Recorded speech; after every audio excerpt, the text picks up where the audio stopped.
Hey guys, welcome back to Andy's Dinosaur Reviews, and today we are back with another brand new Mattel Jurassic World figure, another of the Epic Attack figures, as we've got the Herrerasaurus, and this one is the final of the new round of Epic Attacks so far. I definitely would still like to see the Dimetrodon and Atrociraptor come out at some point, and I have heard kind of mixed opinions as far as what the Spinosaurus is going to be that's coming out from Mattel, or is supposed to be coming out from Mattel, because some people have said, like Collect Jurassic on his website states that it's an Epic Attack version, but I've heard other places say that it's not, it's a different type of Spinosaurus, so I have no idea what that's going to be. But regardless, again, this should be, as far as I'm aware, the final of the new round of Epic Attack figures from Mattel. And you can see, again, we've got a pretty fun-looking Herrerasaurus here. You can see the box art is pretty much as it usually is, definitely the same as what we had seen for the Pyroraptor, and you can see an image here on the back showing the figure off, as well as an image down here showing off two other figures in the line, which would be the Baryonyx and Pyroraptor, both of which we have reviewed. Interestingly enough, you can see the coloration of the Herrerasaurus actually differs quite a bit from the prototype compared to the one that we got. Like, it's not so much that it differs drastically, it's like the tones of color used, because you can see that it's more of a almost like a military type green that you see on the body of the original prototype, but then when you actually get the final product, that coloration, I don't even know if you could call it a green anymore. It's much, much darker. But the figure still looks pretty fun. I would actually say it probably looks like my favorite from the new Epic Attacks overall, so let's pop it out of the box and check it out. So here is our Herrerasaurus, and it's always fun to see any Mattel figure with lips, so that straight away is a fun aspect for this one. Though this isn't the first Herrerasaurus that we have had with lips, because the previous release before this also featured lips. And another thing about this figure that, you know, pretty much is like the usual when it comes to these Epic Attack figures is the fact that we have a very short, very stubby tail. The tail just looks awkward, and there's like these awkward kind of like skin folds that makes it look like they took a real tail and just kind of compacted it so that like the spinal column is just all crushed in here, which caused the skin to expand. I don't know, that's just sort of the way it looks to me. But outside of that, I guess the figure looks kind of fun, so let's go ahead and jump straight to a closer look and we'll check it out from there. So starting up here at the head sculpt, you can see the head sculpt looks pretty decent when it comes to the skin texture as well as the coloration. We no longer have that green at all, which you can see, again, it was like a military green that we had on the original version. It's now a black on the final version, and then where it was black before, it's now more of like a bluish gray. So two very dark tones, and if you actually don't have it in a nice light, it almost doesn't look like it has variation of color at all. It almost looks entirely like a black tone, but here in the light you can definitely see there are two different variations of color here at play. You can also see we have a bit of an overbite for the figure. You can definitely see that's very, very obvious. We have a greenish tone for the eye, and the pupil does have a black, because I would think they probably just used the coloration of the face, which is also a black, so it works. We have a very cool greenish coloration that sort of just like patterns down and like leaks down into the face, and I actually really, really like that. Like the lighter greenish tones play off of the darker tones of the face so nicely, and just think of how cool this figure could have looked if they had continued that coloration through the entire body. The fact that they so often do that just ruins so many figures, because they start out with this absolutely genius idea as far as the coloration goes, and then they're like halfway through they're just like, you know what, we're just tired of it, let's just stop. And then it just ruins the rest of the figure. It could have looked super cool had they continued that green through the course of the entire figure. We do, of course, have an articulated jaw. That mouth can open super wide. Inside the mouth, we've actually got some really nicely sculpted teeth, at least on the lower jaw. I think they look really good.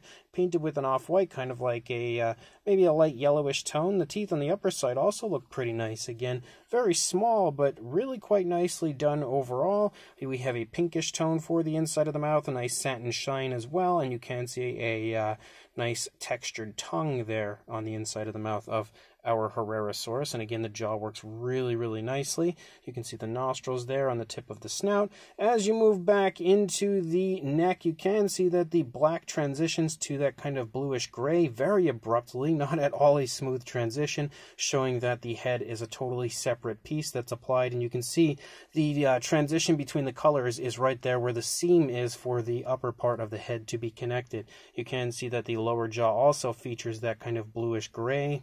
We have some decent looking skin texture moving along through the course of the body. As you lead down into the arms, you can kind of make out some muscle definition, though it's not super obvious. You've got the elbow, which is actually nicely highlighted on the sculpt. Some very nice looking scale detail continuing to move through. You can see the hands as well look pretty good, and if my camera would for some reason focus on them, there you go. You can see you've got like some scoots running down the fingers. The nails are sculpted okay, but not painted in typical Mattel fashion. You do have articulation in the arms, forward and back only. It can't come out away from the body. As you move back into the stomach, you can see the button for the epic attack feature. You can also see like an injury that's sculpted out where it would light up once we actually get to that point. You can see more of the green kind of following along the back of the dinosaur. As we lead back here, though, you can see an area of the black kind of run down and then lead up, because you can actually see that bluish gray does lead back here behind the thigh and kind of loops up and over the top of the dinosaur, and I think that's the last time we see it. Yeah, definitely don't see it out on the tail at all. But as you move down here to the underside, you can see it follows along the underside all the way out here until we reach the tail, so you do have it down there as well. As you lead down here into the thigh, you can see some more nice looking scale detail, kind of like rough and rugged looking, like larger scaling as you move down. The muscle definition is present again. It looks pretty decent, a little bit more defined than we saw up on the arm. You've got the kneecap, you've got the calf muscle. As you move down, you have a gigantic foot, absolutely huge foot for our Herrerasaurus. You've got scoots running down the toes. You can also see the nails are sculpted out pretty nicely, and again, they don't really have any paintwork to them, but they are given sort of a gloss coat, so they shine for the most part fairly nicely. And you also, of course, have articulation in the legs, which is only forward and back. And before we go too far, I might as well give you guys the Jurassic World Facts app code right there if you would like to add that one to your collection. And again, as you move out, you do have the awkward looking tail, which does have a turn to it, but just looks super strange, super compact, and just very ugly. You can see that we do have a swivel for the tail as well, but it is incredibly stiff for some reason. On the opposing side, you're going to see pretty much the same thing, because the majority of the figure is pretty straightforward, except for the leg leading on this side compared to trailing on the opposing side. And you do have the big open area here for the sound, and of course, I guess that's where the light would be stored for that area. So that side is a little bit ugly, but again, it could be worse. Could be littered with screw holes, I guess. But the figure looks kind of cool, but is still, pretty much your standard when it comes to an epic attack style figure. As far as the epic attack action feature goes,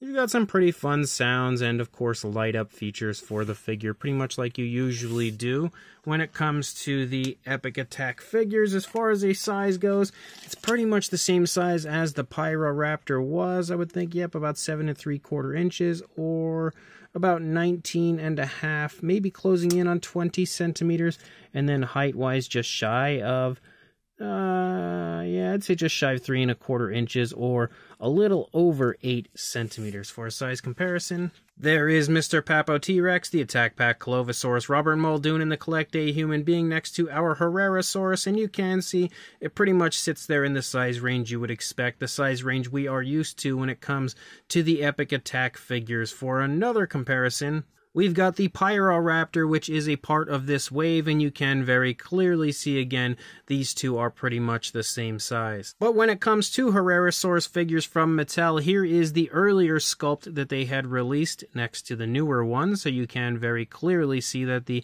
Epic Attack version is significantly larger. And then we've also got my favorite Herrerasaurus that has come from Mattel so far, which was, I think this is like the Savage Strike version, and this was the first time we had seen the Herrerasaurus sporting lips, which this version is far superior to the head sculpt that we have on this new version here.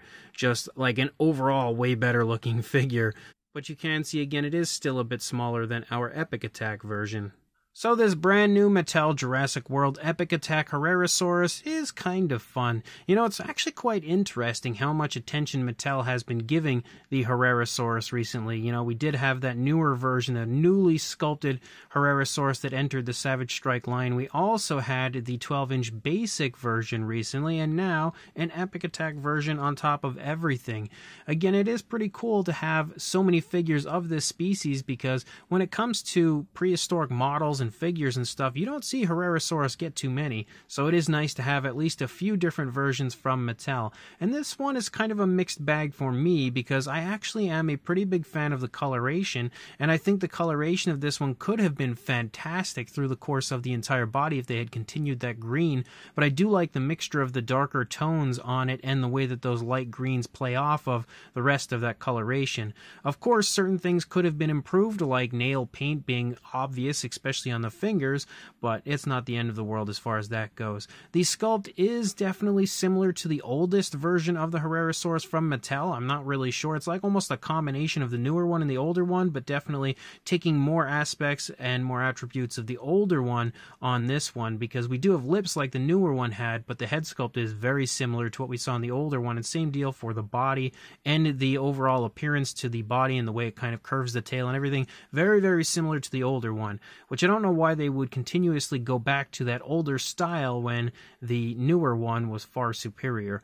But fine detail wise, it does look pretty nice overall. Definitely has some decent looking skin texture and stuff throughout. The tail being super short is of course the worst part of this figure. It is absolutely ugly and takes so much away from it, just like it did with the Pyroraptor. The fact that the figure is like kind of stocky and chunky looking as well isn't the best look for the Herrerasaurus, but that tail again is by far way worse than that. Chunkiness to the dinosaur. The Epic Attack feature works pretty fun, definitely has some noises to it that are okay, and also has some decent articulation throughout. So, again, this is another figure that I was lucky enough to acquire thanks to my good friend Jurassic KM, so I have to give a massive shout out and thank you to him. He did purchase this from Walmart in Canada, so if you are in Canada, you can go ahead and grab this one right now. But if you are in the United States or anywhere else, I'm not entirely sure when this one will be arriving or where it may be arriving to. I would think Walmart here in the United States at the very least, but we have to wait and see, as they don't have listings for it as far as I'm aware on the website or anything quite yet. But if you can grab it, it's okay, I guess. And I guess you should pick it up, sort of. It's up to you. I guess it just depends on how much you really like these Epic Attack figures. But if you are interested, again, grab it when you can find it. And of course, like, comment, and subscribe, and I will see you in the next review. Thanks for watching.